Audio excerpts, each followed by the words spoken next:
can't you just choose a guy where you have the leverage? But once again, there's very few guys like this. So it's like, fuck. And those guys know it. And some of them are like, fuck, I know this shit. I'm just going to fuck all these girls forever because there ain't a lot of guys like me. Like, I'm going to take advantage of Okay, it, so you I know? definitely agree with what you're saying, but again, I think it comes back to it's just the wrong question in general, because the question then again leads to division, and we're trying to come together in unison. Mhm. And the whole way or reason that we would come together is if we're both working together, trying to be our best, most highest, most valuable self, trying to add the most value to that person, right? Mhm. So if again, like you said, if the man is making all this money, he has vision, he's providing all these things for the woman. But if the woman's also, like you said, when she came into your life, now you making $100,000 more. Now you 10x in your business. Now you have all this feminine energy. Now you have all this stress off of you. That's also very valuable. That can be very prizeworthy too. So I think it's more about like coming together, and it's very subjective because It all goes back to like leadership. So like the thing is like, do y'all want a man that's taller than you? Yes. Do y'all want a I mean man preferably. that's stronger than you? Yeah. Yes. Do you want a leader? Yes. Okay, so y'all want somebody to, so if you want all that, you want a guy to lead the relationship. And Yeah. and here's the thing, I'm gonna say that it's not like it's 80% 20. It's 51-49. I'll give you a perfect example of my own relationship. I drive the car. Yeah. I'm 51%. So that means that, I'm driving. There's only one person that can drive the car. So I'm 51%. But so I'm making most of the decisions for most of the things. But say we go to the grocery store. I'm gonna look. My girl's gonna decide which meat's the best thing to buy at the time and what price and shit like that. She has the 51% in certain things. It's complementary. Yeah, It's about being, exactly. like she's good at that. But at the end of the day, there is one person that is the leader. That is over a majority of things. 51% is the man, and most of the time, y'all want that. Like and that's what makes the relationship the best. Like this whole equal talk is dangerous. It's extremely dangerous because at the end of the day, it's not what you truly want. It's something that feminism and this boss babe thing, especially with women in the working, like y'all gotta understand, women make more than men today. In major cities, women out earn men. Like the pay gap, all this shit is false. It's not real anymore. Women are killing. College graduates 60% women. Okay, so like women are killing it right now, and it's a horrible thing because this is what happens when all these women are making more money. There's less and less guys that y'all want because y'all are hypergamous. Y'all, if we look at statistics, it's 53 or 153% more. So most, if a guy's making 100, or if you're making 100K, usually, not saying this is y'all might be exceptions. Usually the woman wants a guy that makes 152% or 152,000. So if you look at stuff like that, it's like all these women are killing it in life. They're making all this. They're getting up to 50, 60, 70, 80K. But then the guys that they want, there's fewer and fewer and fewer of them because less and less guys are making that kind of money. And one of the big things I preach on the channel is blue collar workers. They're great men. They might be making 40, 50K right now, but in 10 years when they're journeymen, they're going to be killing it. So if you lock down a good blue collar guy, y'all can be so happy in the next decade. It might suck right now, but you're going to be happy in a decade. And that's somebody those are the type of guys that get slept on all fucking day long. That's the All day problem. long. Yeah. I got a question, Sergio. Yeah, go ahead, bro. So, going back to equality and things like that, there was somebody on the panel, I believe is the one at the far right at the table.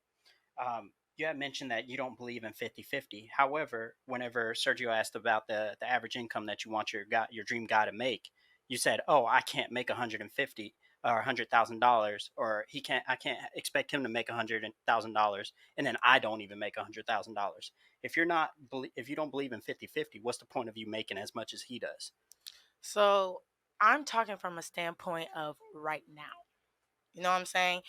When I am looking for someone I'm going to get married to, hopefully within, the next 5, 6, 7 years or shorter, in Jesus' name.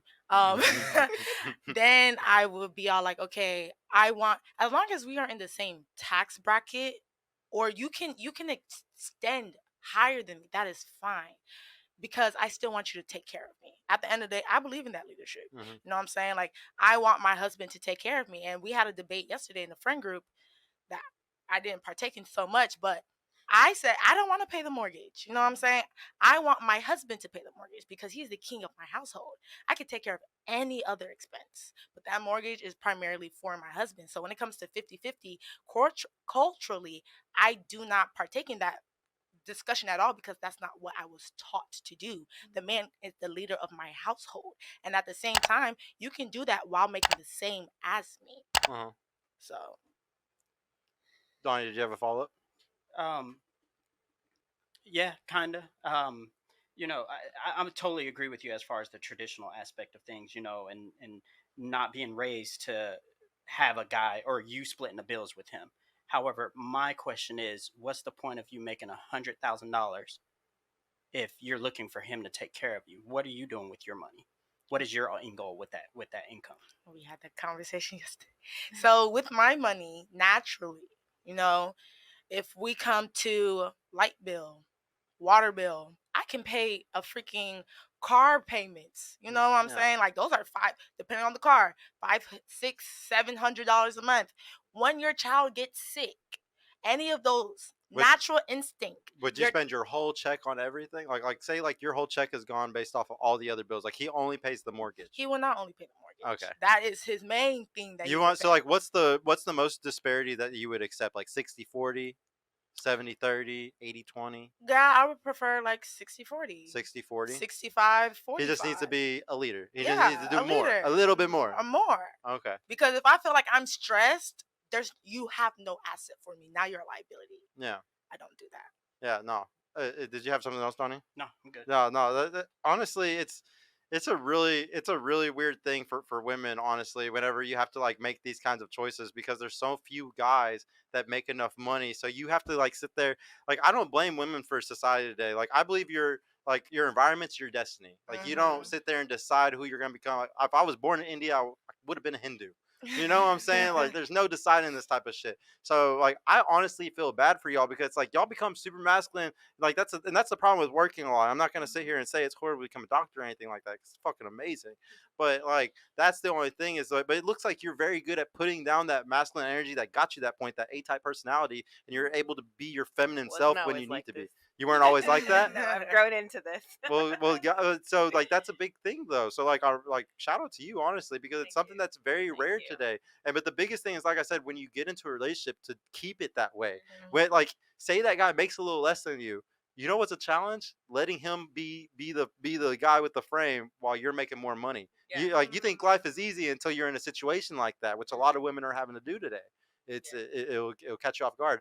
I wanted to ask. Oh yeah, what were you gonna say? Oh, I was gonna say, when you're in that situation as a woman, that comes back to the discernment that you said, and knowing yourself and being honest with yourself, and not telling yourself this story. Oh, he makes $60K. I'm gonna be okay with that, when truly you're not. Yeah. But again, these women don't have the self-awareness or the accountability to truly say to themselves, this isn't going to be enough it's for their me. friends too. If you really It's their think friends, about it, it's culture, The it's company, also the Culture. scarcity mindset. Scarcity. They've been single for so long. Let me just try this out. Let me just lower this.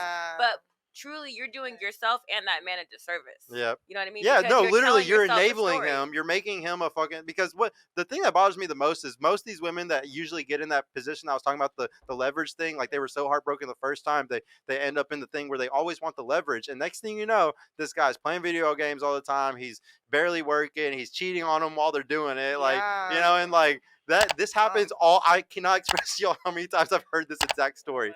Thousands of times. Like it's very normal today, and it's really sad, because it's always because that woman wants the leverage. And the second you just choose a guy where you have the leverage, but once again, there's very few guys like this. So it's like fuck, and those guys know it, and some of them are like, fuck, I know this shit. I'm just gonna fuck all these girls forever, because there ain't a lot of guys like me. Like I'm gonna take advantage of it, Yeah.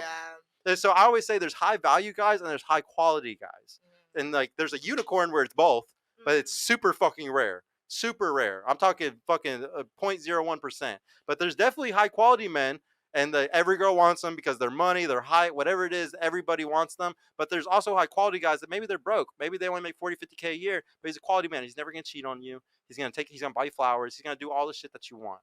Yeah, I would argue that women actually don't like a lot of those nice things sometimes, but it just depends. Depends on the type of women. Hey y'all, Sergio here. I just want to mention I've created a completely free guide that shows you exactly how I went from having low confidence and being painfully awkward around women to easily meeting and dating numerous high quality desirable women in real life without the use of any dating apps or social media. So if you're struggling to get out there, if you have approach anxiety or don't know what to say or how to interact with women to make them want you and are sick of using dating apps with low value girls that hundreds of other guys have been chatting with, click the link in the description below to grab your free guide right now. And if you want private mentorship with me personally to help guide you every step of the way in this process, check out my mentorship program in the description too. I would be happy to help you reach your dating goals and overcome any obstacle you may face. And trust me, if I can do it, you can do it too. I hope to see you soon. Peace out.